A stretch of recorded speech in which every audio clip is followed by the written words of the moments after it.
our free SPI lectures, and I'm your regular anchor, Negedu Godwin.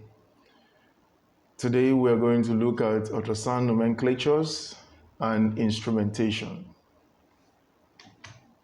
My sincere appreciation goes to these wonderful people who has contributed to my knowledge. So what is sound? From basic physics or high school physics, we know that sound is a form of energy and is a longitudinal wave. We also know that sound is a mechanical wave and is a type of pressure wave that has the ability to converge and diverge. It also has the ability to be reflected, usually if you introduce it into the body or against any other object, it can be reflected. Sound is not an ionizing radiation. It is not a transverse wave, and it's not an electromagnetic wave like X-ray or CT scan. Having said that, then the question is, what is ultrasound? Now, in physics, the term ultrasound usually will apply to all acoustic energy transmitted in longitudinal, mechanical, or pressure waveform with a frequency about the audible range of human hearing. An audible range of sound is between 20 hertz and 20,000 hertz. And ultrasound is frequency of greater, has a frequency that is greater than 20,000 hertz.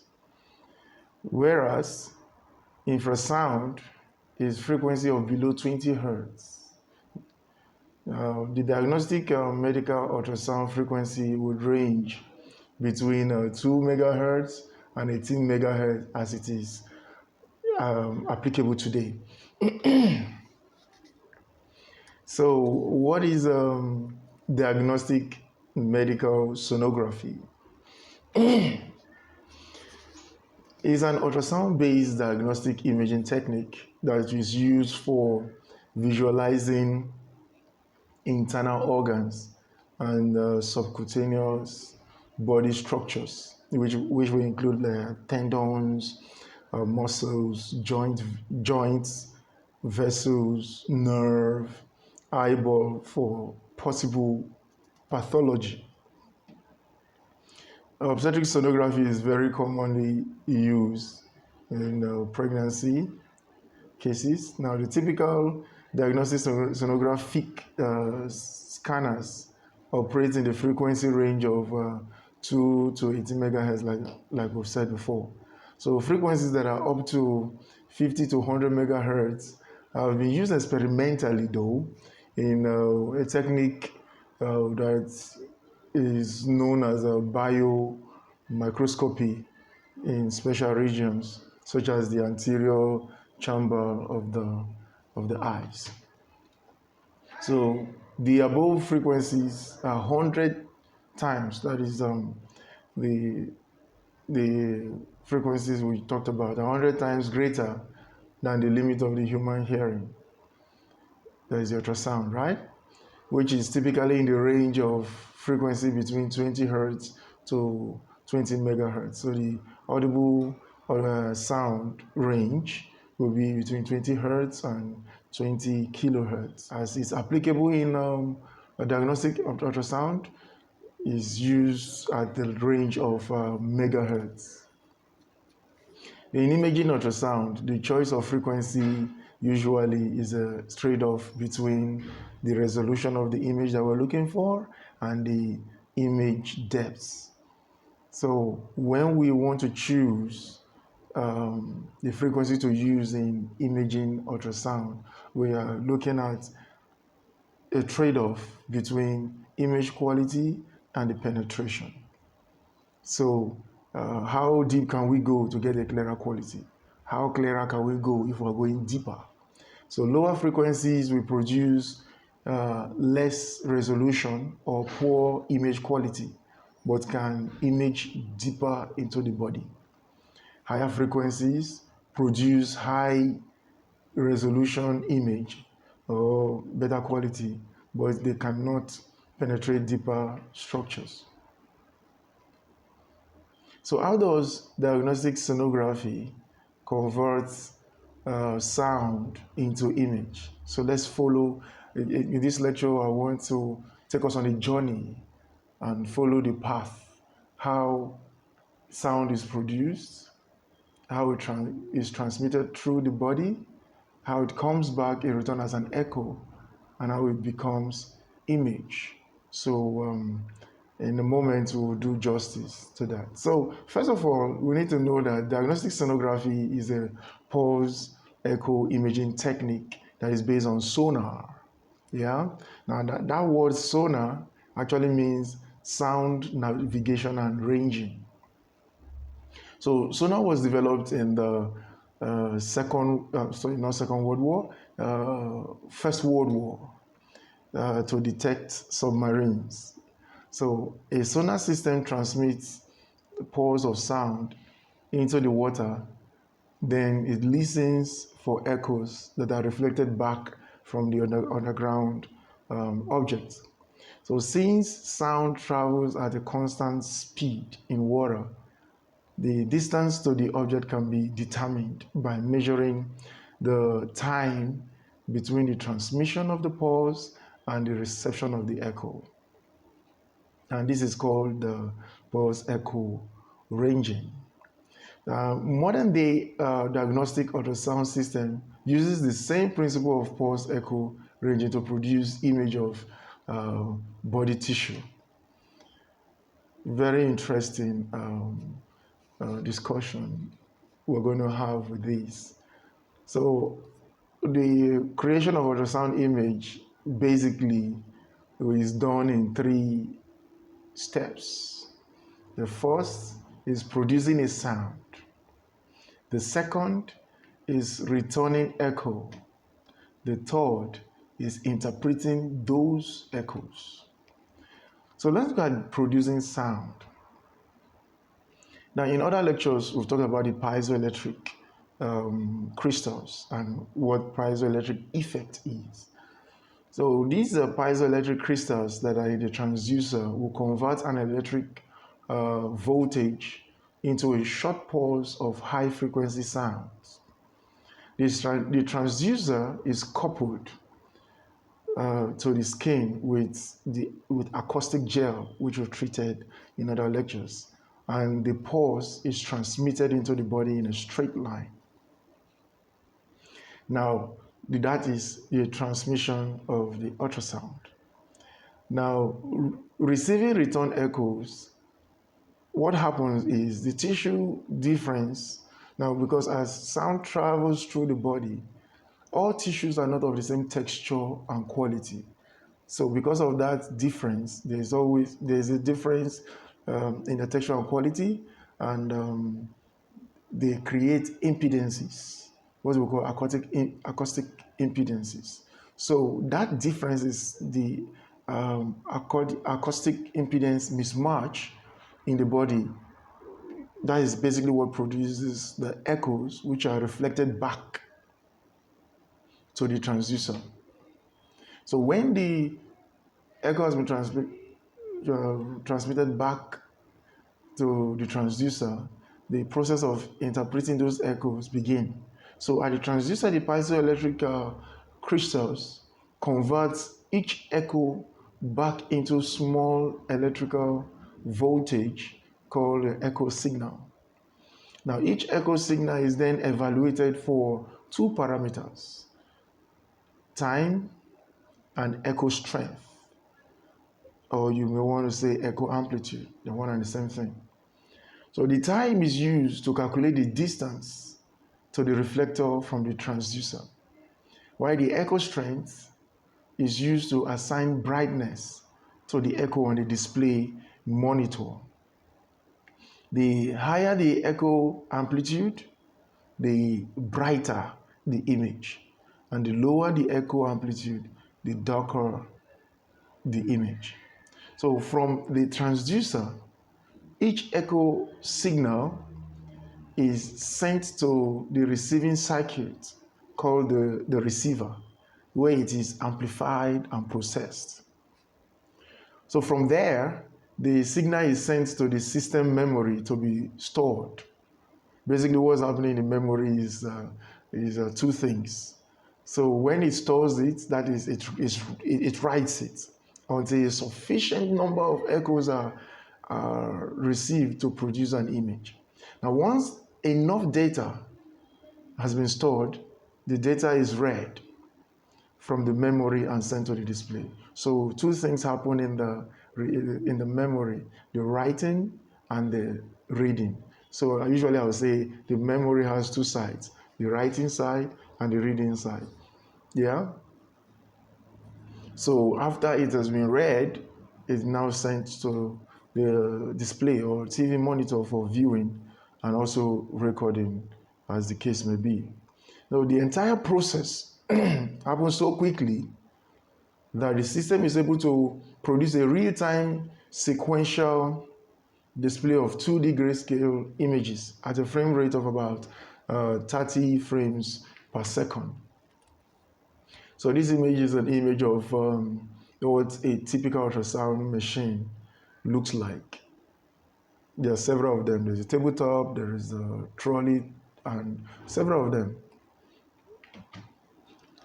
So now, there are components that carry out these things I just said briefly. So let's look at the components and how they function.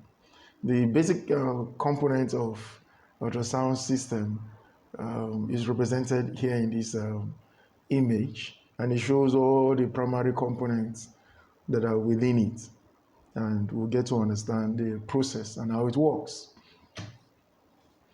The basic components, there are six components in the ultrasound system, which are basic: the pulsar, the transducer, the receiver, the display, the recording device. What does the pulsar do?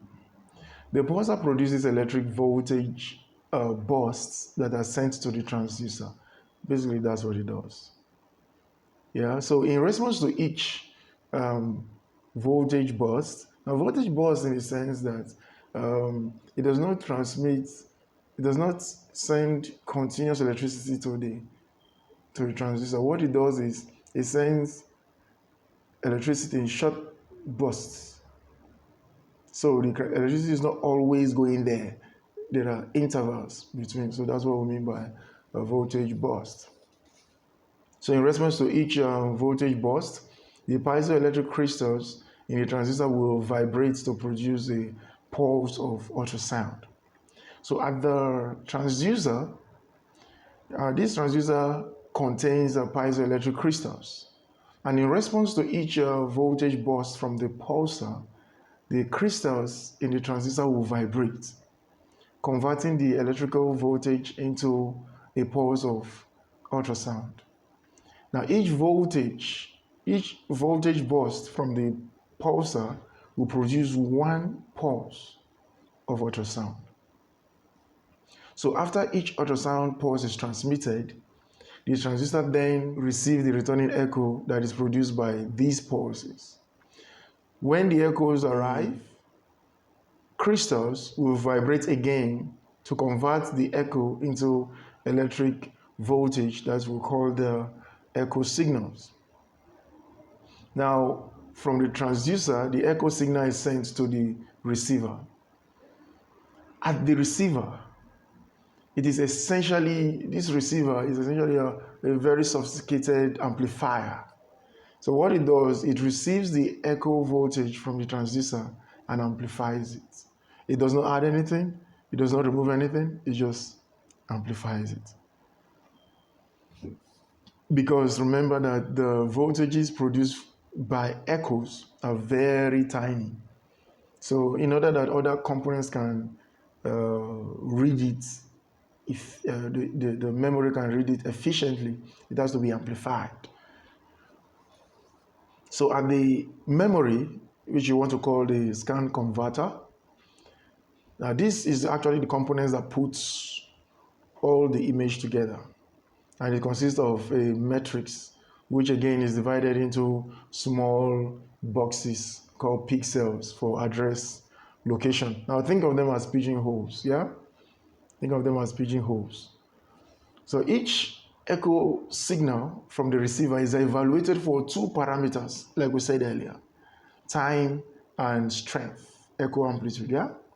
So each location is then determined from the time where the echo signal will be located in the pigeonholes in the matrix is dependent on the time.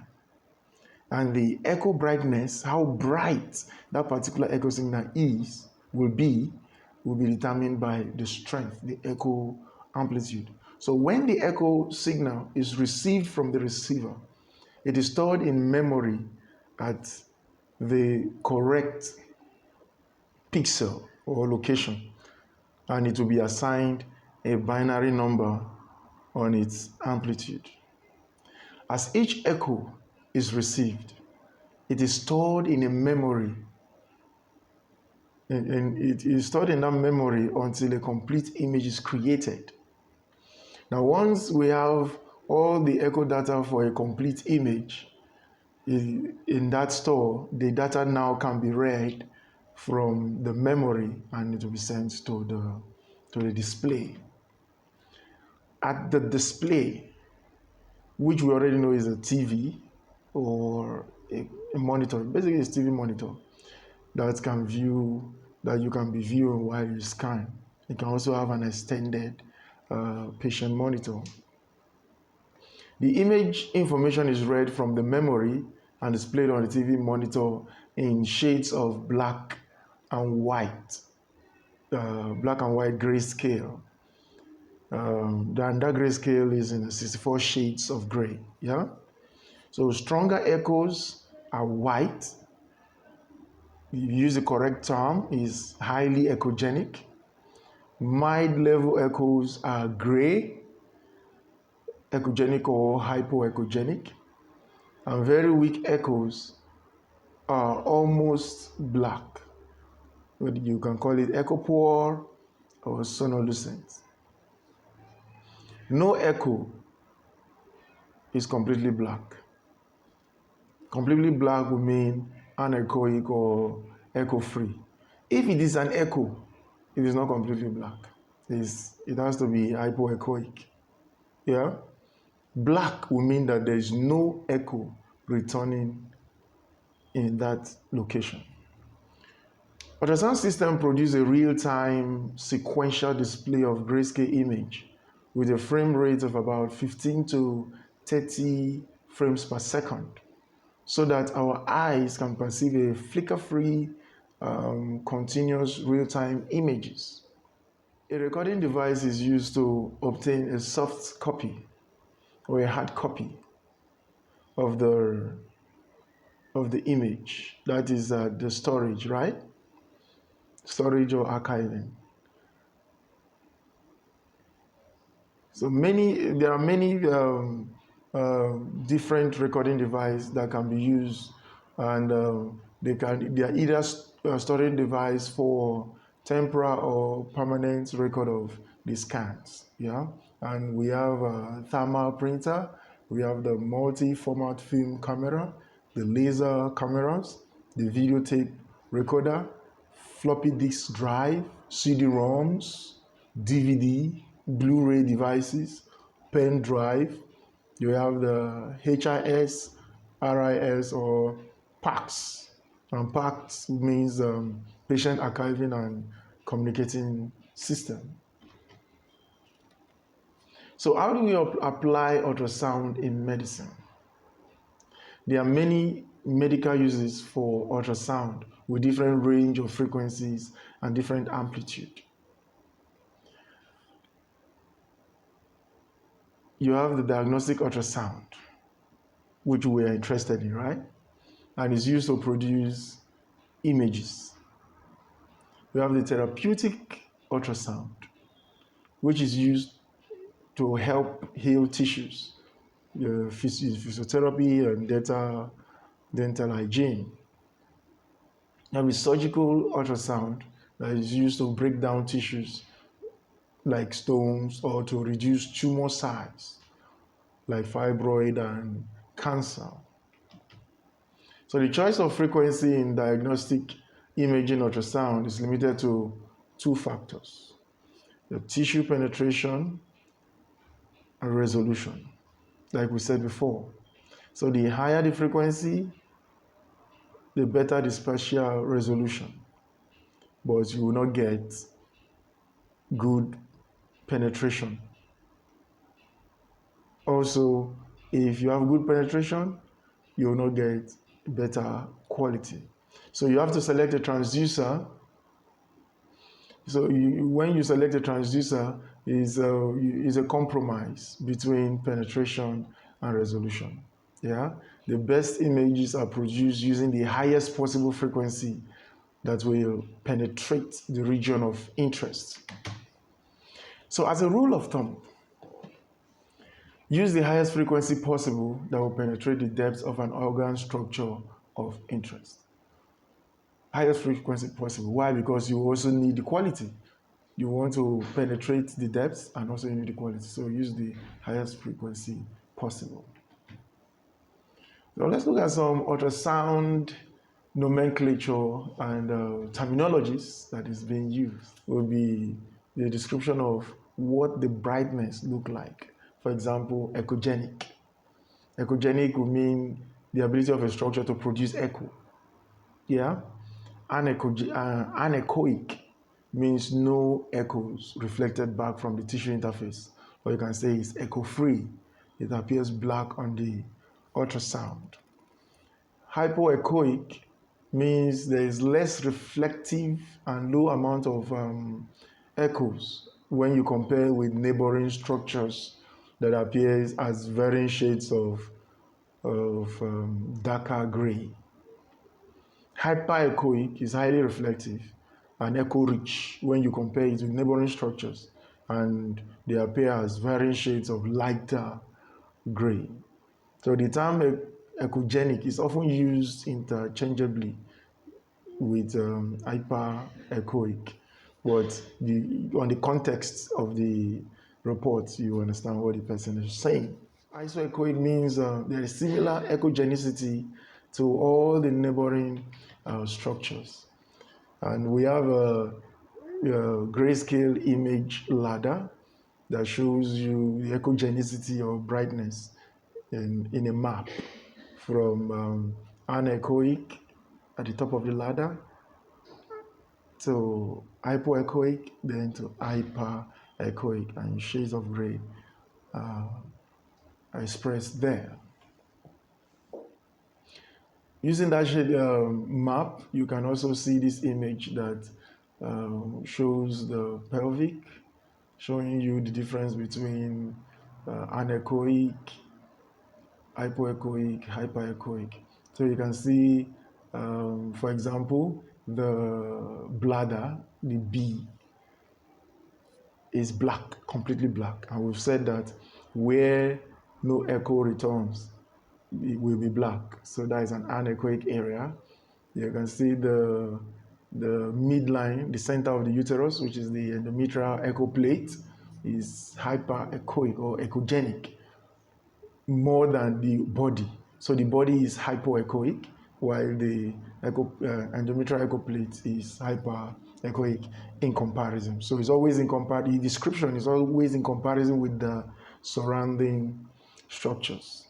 And of course, we have the liver and the renal organ side by side, describing the structures in comparison. Look at the renal sinus is hyperechoic to the liver and hyperechoic to the cortex, renal cortex. The renal cortex is hypoechoic to the liver and hypoechoic to the renal cortex. So parenchyma echo texture, ultrasound texture, any organ parenchyma can be described in any of these terms. Homogeneous, Organ parenchyma is in such description. It means that the organ parenchyma is uniform all over in echogenicity. It has a uniform echogenicity. Heterogeneous or inhomogeneous means the organ parenchyma is not uniform all over. Coarse echotexture means the organ parenchyma is not so uniform, or fine to say homogeneous and not so uneven to say, so it's in between heterogeneous and homogeneous, where you find coarse. For example, liver parenchyma in liver cirrhosis. So you can see coarse echo pattern on the right image. I can see heterogeneous echo pattern on the left image to give you an idea what you're saying. Any focal mass or lesion that is seen in any organ parenchyma, first you have to decide if it is a cystic mass, if it's a solid mass, or a complex mass.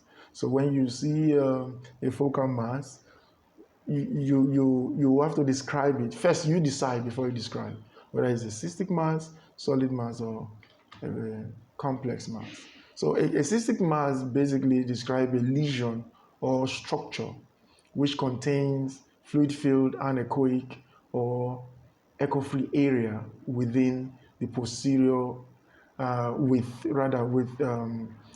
posterior acoustic enhancement or through transmission. In other words, posterior to the image or the organ, you have this bright artifactual appearance that you see through transmission or acoustic enhancement.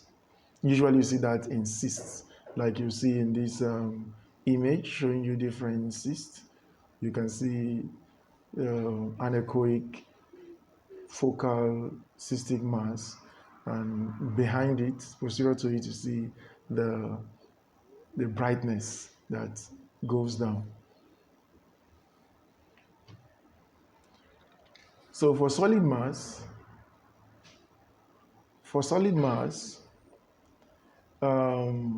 this will describe a lesion or a structure which contains areas within it. Yeah. So a solid mass or structure may be of three types depending on the texture or the echo texture. So homogeneous is either homogeneous, it means that it has a uniform composition and is used in the sense of uniform echo texture. The normal texture of many parenchymal organ is homogeneous because of the cellular tissues are acoustically similar all over. Like you have the liver, you have the spleen, you have the pancreas and thyroid. If it's heterogeneous, it means that it's not uniform in composition. So it may be of uneven or dissimilar echo texture. And we've said about coarse that falls in between.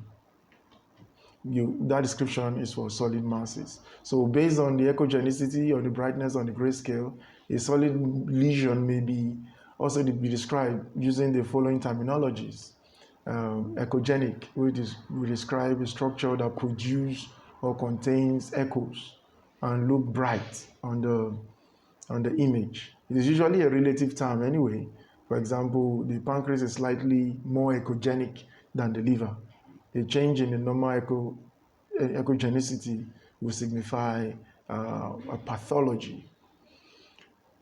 Hyperechoic, which will mean is echo-rich, highly reflective, or highly bright, is also in comparison with the surrounding tissue or organs. And isoechoic, hypoechoic, echopenic is another word that is also used for sonolucent or echopoor, like we've discussed. But all these as it relates to solid focal mass. So when you say something is sonodense, it's a structure that transmits sound poorly. The sonodense structure can attenuate sound so greatly that the anterior wall is strong or bright and the posterior wall is poorly defined or there is absent echo due to posterior acoustic shadowing. Yeah, the lack of posterior acoustic enhancement or through transmission and poor back wall will help to differentiate it from a cystic mass. So when you have sonodense structure, the posterior part of it is usually anechoic.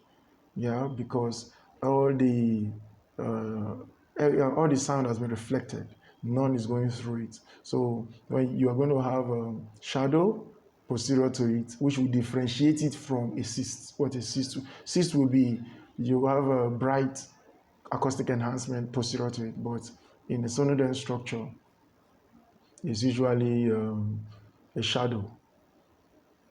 Calcified. You can describe a solid mass as calcified.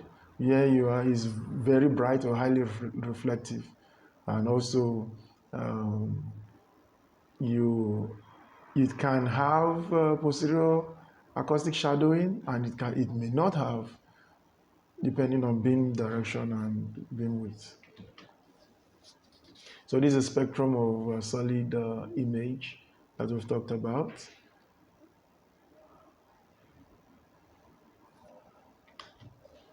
So complex masses describe a mixture, is a mixed lesion or structure which contains both echogenic solid and anechoic fluid-filled area within it. A complex mass lesion may be of two types. It can be complex cystic mass, which will be predominantly cystic, contains more cystic anechoic components with few solid echogenic components and show good posterior acoustic enhancement. Or it can be complex solid mass, which will be predominantly solid, containing more solid echogenic components with few anechoic cystic components and poor acoustic enhancement. So in a complex mass, it's either it's predominantly cystic or predominantly solid. So if it's predominantly cystic, you call it complex cystic mass. If it's predominantly solid, you call it complex solid mass. So this is an image to give you an idea what complex cystic mass on the right hand will look like. This is large solid mass and has an anechoic as well as echogenic area with considerable posterior acoustic enhancement, while in this case we have a complex solid mass. The large solid mass has echogenic as well as small cystic. Echogenicity ladder of the normal tissue in the abdomen generally will assess the echotexture and echogenicity of one structure by comparing it to another adjacent normal structure. For example, when scanning the right kidney, we assess the renal parenchyma by comparing it to normal adjacent liver tissue. So the normal renal parenchyma should be considerably less echogenic than the normal adjacent liver tissue. If the renal parenchyma is similar or is brighter in echogenicity than that of the liver, and the liver is normal, then we can say the renal parenchyma is abnormal. The normal fundamental rules when using this echogenicity ladder is that you compare the tissues that are adjacent, and the tissue you are comparing with has to be normal. It is also taken for granted that TGC control are properly set. You have to set them properly. If that is taken care of, then you're good. Now, texture is the concentration of parenchymal cells in an organ. Sparsely spaced cells in an organ will be described sonographically as having coarse texture, as you see in the pancreas. Densely spaced cells give rise to fine texture, like you see in the liver and the renal cortex. The echogenicity ladder of normal tissue in the upper abdomen is demonstrated. Renal sinus is greater than in echogenicity than pancreas. Pancreas is greater in echogenicity than the spleen. The spleen is greater in echogenicity than the liver, and the liver is greater in echogenicity than the renal cortex.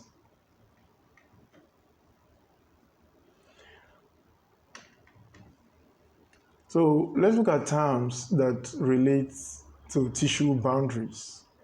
For example, the word interface relates to tissue boundaries. Strong echoes that these are strong echoes that delineate the boundary between two structures that are caused by acoustic impedance differences between these two adjacent structures. There are three types of reflectors that are described according to the size of the reflector that is relative to the wavelength of the incident sound beam. They are the specular reflector, the non-specular reflector, and the Rayleigh scatterer. The non-specular reflectors involve the backscatterer and the diffuse reflector. So let's look at the specular reflectors. Specular reflectors occur from broad, smooth surface area that are larger than the wavelength of the incident sound beam. Specular reflection is very angle dependent, but essentially frequency independent. The transducer must be at the right angle or perpendicular to this interface to generate the most intense echo. So it has to incident perpendicular to the surface for strong echoes to be received. For example, the diaphragm, or capsule of the liver, kidney, or the surface of large organs and structure. The walls of blood vessels like the aorta, wall of the common bile duct, the pericardium of the heart. These are all examples of large structures that forms specular reflectors. Why non-specular reflectors occurs when such reflection will occur when the reflecting surface is approximately equal or small in size in comparison with the wavelength of the incident sound beam, usually smaller than 3 mm. So with scattering, sound is redirected or scattered in all directions, including to the transducer.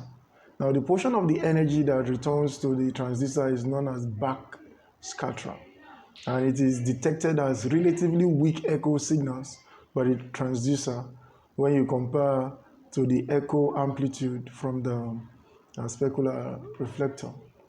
So back scattering occurs in heterogeneous materials such as parenchyma soft tissues like liver cells, kidney cells, pancreatic cells, myocardium, and so on. In pathological mass, backscattering will occur. In fluid collection that contains significant particulate matters, backscattering will occur. So the amplitude of backscatter is relatively angle dependent, but very independent with frequency. That is, as the transducer frequency increases, so does the size of the scattered echo. In soft tissue, attenuation is related to both absorption, reflection, and scattering. So both of these processes increase with increased sound frequency. That is to say, Higher the frequency, the greater the attenuation, which also explains why some sound penetrates less with higher frequency. Why relay scattering occurs when the reflecting surface is too small in diameter in comparison with the wavelength of the incident wave sound beam. For example, like red blood cells, they are too small that echoes emanating from the blood cells are too weak to be detected, and they will display on the image. They basically will not be displayed on the image. So that's why you see blood that appears anechoic. However, if blood flow velocity is sufficiently slowed down, echoes may be seen in the blood vessel, especially due to red blood cell aggregation, which forms larger effective scattering targets and will produce an echo which is sufficiently strong to be detected on the spleen. So I want to thank you for joining this lecture. Please like, share, and put on the notification to receive all our free lectures. For more information about our paid classes, please send an email to sonoeyesdiagnostics@gmail.com or WhatsApp me at +234 9019 144 175, or visit our online store at sonoeyes.business.site or amberneck.business.site. Attempt the quiz in the description and leave me a comment. Until the next lecture when I come your way again, keep learning ultrasound.